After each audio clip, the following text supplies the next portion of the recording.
Welcome to mega nine. నేను మీ journalist అలంని. ముంబైలో Asian heart care సెంటర్లో కొడాలి నాని, మాజీ మంత్రి కొడాలి నాని ఆపరేషను విజయవంతమైనట్లుగా వైద్యులు వెల్లడించారు.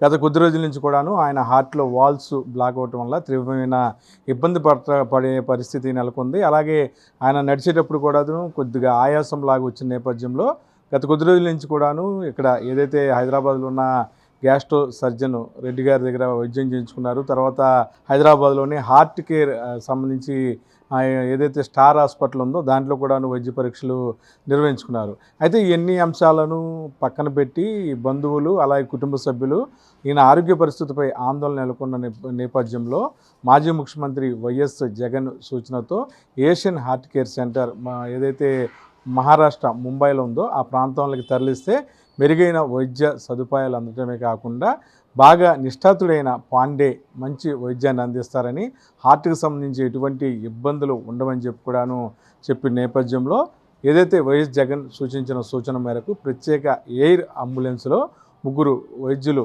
డాక్టర్ల బృందంతో పాటు వారి భార్య అనుపమ, కొడాలి నాని అలాగే వీళ్ళందరూ కూడా కలిసి ఏషియన్ హార్ట్ కేర్ సెంటర్ ఏదైతే మహారాష్ట్రలో ఉందో ముంబైలో ఆసుపత్రిలో చేరటం జరిగింది.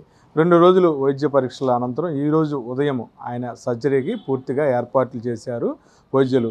సుమారు 8 గంటలు, అంటే ఇప్పుడు సాయంత్రం సమయం 6 గంటలకు కావస్తుంది, ఉదయం నుంచి ఆయనకి సర్జరీ జరుగుతానుంది. 8 గంటల పాటు ఏదైతే వాల్స్ సంబంధించిన సర్జరీ నిర్వహించారు. బైపాస్ సర్జరీ అనేది సుమారు 5-6 గంటలు నిర్వహిస్తారు. ఇది ఒక మేజర్ సర్జరీ లాగా చాలా క్రిటికల్గా కూడా ఉన్న నేపథ్యంలో 8 గంటలు పాండే ఏదైతే ఏషియన్ హార్ట్ కేర్ హాస్పిటల్ సంబంధించిన చైర్మన్ పాండే ఆధ్వర్యంలో వైద్య బృందం 8 గంటలు కష్టపడి ఇటు కొడాలి నానికి సర్జరీ పూర్తి చేసినట్లుగా వైద్య బృందం వెల్లడించింది. ప్రస్తుతం ఆయన ఆరోగ్య పరిస్థితి బాగానే ఉంది. ఆయన్ని ఇంటెన్సివ్ కేర్ యూనిట్లో పెట్టడం జరిగింది. ఒక 2 రోజుల తర్వాత ఆయన పరిస్థితి ఏంటనేది కూడా 24 అవర్స్ తర్వాత కూడా అప్డేట్ వచ్చే అవకాశం ఉంది. ఏదైనా హార్ట్కి సంబంధించిన సర్జరీ జరిగినప్పుడు 24 గంటల పాటు పూర్తిగా దానికి సంబంధించిన ఏదైతే హెచ్చుతగ్గులు ఎలా ఉన్నాయి, హార్ట్ బీట్ ఎలా ఉందనే దాన్ని కూడాను పూర్తిగా వైద్యుల పర్యవేక్షణలో అబ్జర్వేషన్ ఉంచుతారు. ఆ తర్వాత తిరిగి ఏమైనా ఇబ్బందులు ఉన్నా సరే ఏదైతే బంధువులతో స్నేహితులతో మాట్లాడి తిరిగి సర్జరీ చేసే అవకాశాలు ఉన్నాయో లేదో కూడాను పరిశీలిస్తారు. అయితే నిష్ఠాతుడైన పాండే వైద్య బృందం ఖచ్చితంగా సక్సెస్ఫుల్గా 100% కూడాను గతంలో ఒక ఏదైతే హెల్త్ సంబంధించిన హిస్టరీ ఉన్న నేపథ్యంలో ఆయన పాండే ఆధ్వర్యంలో అక్కడ ఆపరేషన్ చేయించుకోవడానికి అనుకూలించడం, అలాగే ఆ ప్రాంతానికి కొడాలి నాని తీసుకెళ్లిన సందర్భంలో రేపు సర్జరీ చేద్దామని అనుకున్న నేపథ్యంలో ప్రస్తుతం ఆరోగ్య పరిస్థితి బాగున్న నేపథ్యంలో ఈరోజు ఉదయం నుంచి కూడాను సుమారు సాయంత్రం 6 గంటల వరకు కూడాను ఆయన సర్జరీని పూర్తి చేశారు. అంటే 8 గంటలు అంటే ఆపరేషన్ చేశారంటే నిజంగా ఇది క్రిటికల్ అని కూడాను మనం చెప్పవచ్చు. ఏదేమైనా సరే కొడాలి నాని ఆరోగ్య పరిస్థితి మెరుగుందని తెలిసిన నేపథ్యంలో గుడివాడలో వైఎస్ఆర్సీపీ స్నేహితులు పండుగ వాతావరణం నెలకొంది. ఉదయం నుంచి కూడాను స్థానికంగా ఉన్న వైఎస్ఆర్సీపీ నాయకుడు మండలి హనుమంతరావు అలాగే మునగల నారాయణ రెడ్డి ఏదైతే వైఎస్ఆర్సీపీ టౌన్ ప్రెసిడెంటు తదితరులందరూ కూడా కలిసి ఉదయం నుంచి ఏదైతే గుడివాడలో పూజాది కార్యక్రమాలని నిర్వహించారు.